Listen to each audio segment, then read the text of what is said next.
Mari kita bersatu hati di dalam doa. Tuhan Allah kami yang hidup, kami datang menyembah sujud di hadapan Tuhan. Kami mau mendengarkan suara Allah lewat kebenaran firman-Mu, dan kami mau melaksanakannya sesuai dengan kehendak-Mu. Sucikan dan kuduskan kami, agar kami memperoleh makanan rohani yang menyegarkan dan menyehatkan kami. Di dalam nama Tuhan Yesus kami berdoa dan mengucap syukur. Amin. Shalom. Jemaat Tuhan yang terkasih, di dalam nama Tuhan Yesus Kristus, firman Tuhan yang kita renungkan pada saat ini diambil dari kitab Injil Yohanes pasal 12 ayat 20 sampai 33. Tema yang diberikan oleh Lembaga Alkitab Indonesia, Yesus memberitakan kematiannya. Saya memberikan tema multiplikasi. Jemaat Tuhan, makanan pokok orang Indonesia salah satunya adalah nasi. Dimulai prosesnya dari pertumbuhan tanaman padi, dan kemudian beberapa bulan akhirnya menghasilkan bulir-bulir, dan bulir-bulir padi itu akhirnya menjadi padi, dan ketika digiling maka dia akan menghasilkan beras, lalu diproses, ditanam, dan akhirnya menjadi nasi. Nah, jemaat Tuhan yang terkasih, kalau seandainya padi itu, bulir padi itu hanya kita letakkan di satu tempat dan kita tidak akan tanam, maka bulir-bulir padi itu hanya bulir-bulir padi dan tidak menghasilkan apapun, bahkan dia akan membusuk. Nah, jemaat Tuhan, kalau bulir-bulir padi itu kemudian ditanam, maka dia akan bertumbuh dan pertumbuhannya akan menghasilkan padi-padi yang berlimpah-limpah dan akhirnya menjadi beras ketika digiling, dan seterusnya dan seterusnya. Yesus pada kali ini dia berbicara tentang tanaman gandum. Namun sebelumnya dimulai dari kehadiran orang-orang Yunani yang ingin berjumpa dengan beliau. Murid-muridnya seperti Filipus lalu memberitahukan kepada murid yang lain. Mereka menjumpai, Andreas dan Filipus menjumpai Yesus. Orang-orang Yunani ingin berjumpa dengan Yesus. Orang-orang Yunani bukankah orang-orang yang berbeda dari biasanya? Mereka orang-orang yang tidak mengenal Allah, orang-orang yang tidak hidup di dalam Yahweh, orang-orang yang sebenarnya kepercayaannya berbeda, budayanya berbeda.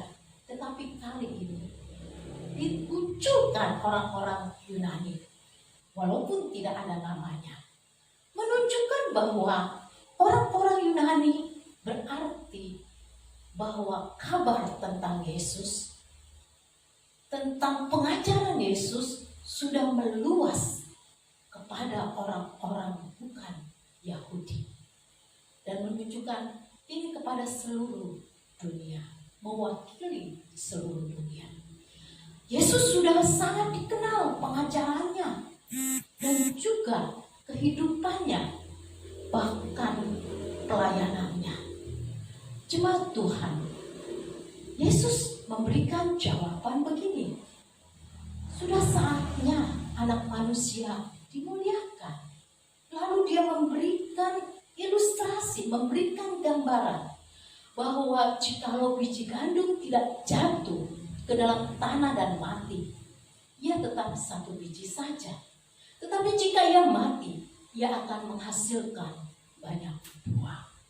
Dalam hal ini Yesus mengajarkan kepada murid-muridnya, jikalau hidup Yesus memuliakan Allah, dia seperti biji gandum yang jatuh ke tanah dan kemudian mati, lalu menghasilkan banyak buah. Bahwa Yesus yang mati nantinya adalah tidak terbatas oleh tempat, waktu, ruang. Dimanapun dia akan hadir, kapan kemanapun dia akan beserta umatnya dan tidak dibatasi oleh apapun dan kondisi apapun.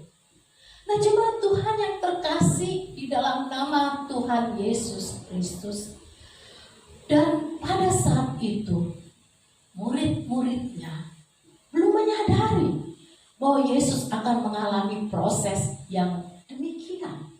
Dan Yesus ingin menunjukkan bahwa ketika dia nanti mengalami kematian, dia akan bangkit dan dia akan hadir lewat kuasa Roh Kudus.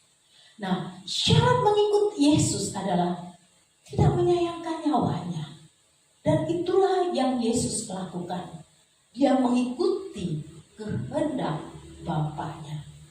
Orang-orang yang mengikuti Yesus, dia mengutamakan Yesus dan memuliakan Yesus dalam hidupnya. Dia berani untuk meninggalkan, mematikan keinginan-keinginan dunianya, sehingga kemuliaan dan ikut Yesus terpancar di dalam kehidupan pengikutnya. Teladannya menjadi contoh bahwa dia siap dan rela berkorban mati untuk umatnya. Dan kabar Bapa surgawi yang dimuliakan akan tersebar luas. Nah, jemaat Tuhan yang terkasih dalam nama Tuhan Yesus Kristus, bermultiplikasi berarti Yesus mempersiapkan orang-orang yang mengikutnya dan sampai kepada orang-orang Yunani menjadi pengikut dia. Mengikut Yesus berarti memuliakan Bapa di surga dan siap rela berkorban menanggalkan manusia duniawi. Jemaat Tuhan, di dalam masa prapaskah ini, engkau dipercaya oleh Tuhan, kamu dan saya dipercaya oleh Tuhan menjadi muridnya untuk bermultiplikasi, berguna dan bermanfaat bagi orang lain, dan siap untuk mengikut dia. Mengikut dia berarti mengikuti jejak-jejaknya sampai tujuan. Dan orang yang mengikut dia, mengikuti jejak-jejaknya sampai tujuan, memperoleh hidup yang kekal dan siap untuk rela berkorban di tengah-tengah dunia yang penuh dengan kenikmatan sementara, yang penuh dengan kebahagiaan tapi di dalamnya kehancuran.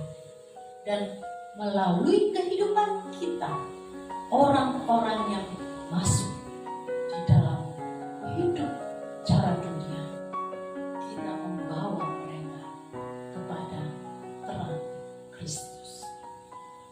Kiranya Tuhan memberkati. Amin. Tuhan Yesus, kami bersyukur dan berterima kasih. Firman menguatkan kami bagaimana cara Yesus bermultiplikasi. Dia siap rela berkorban bahkan mati.